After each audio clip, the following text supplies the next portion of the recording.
जुग जुग जिया सुललनवा, जुग जुग जिया सुललनवा, भवनवा के भाग जागल हो। जुग जुग जिया सुललनवा, भवनवा के भाग जागल हो।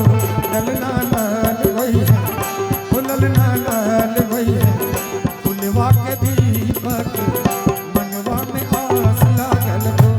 ललना लाल भैया, फुलवा के दीपक मनवा में आस लागल हो।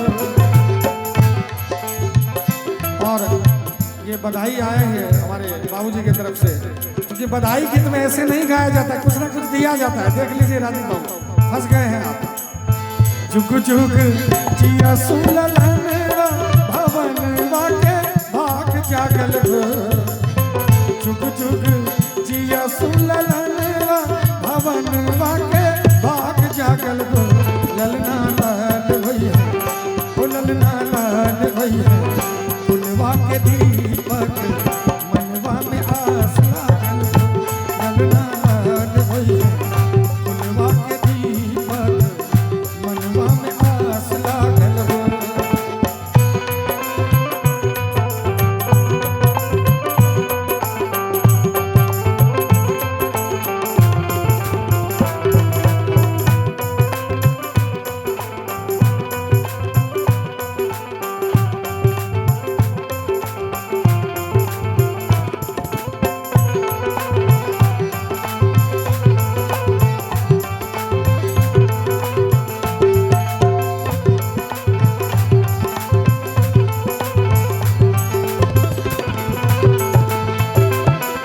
आजू के दिनवा सुहावन, रतिया लुभावन हो।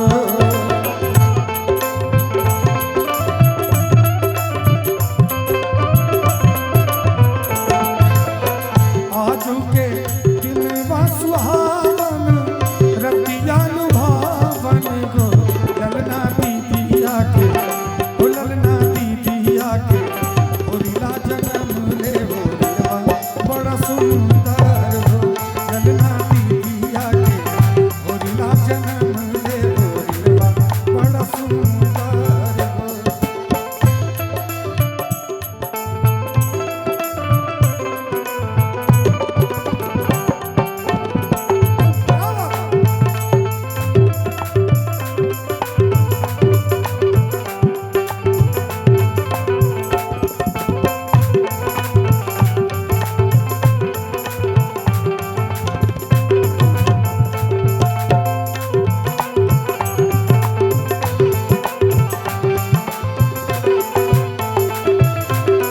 नकिया त हुए जैसे बाबूजी के, अखियां हमारी के।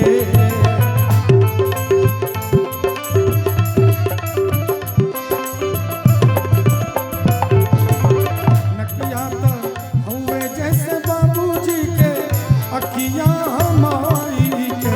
ललना मुहवा, ललना मुहवा, चनवा सूरजवा सगरो जोर बेल हो। ललना मुहवा, चनवा सूरजवा सगरो जोर बेल हो। जुग जुग जिया सुललनवा, भवनवा के भाग जागल हो। जुग जुग